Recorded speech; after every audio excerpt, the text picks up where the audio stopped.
your first beach. Beach.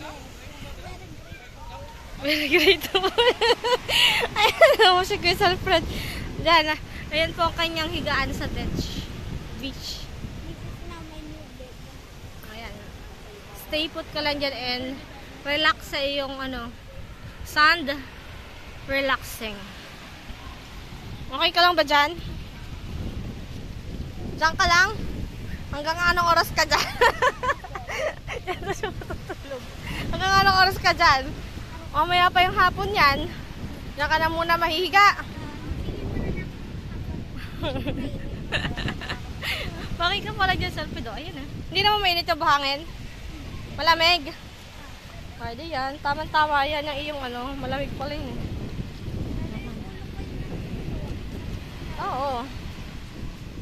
Yes. Gusto mo ba lagyan ng ulo mo ng Baka maapak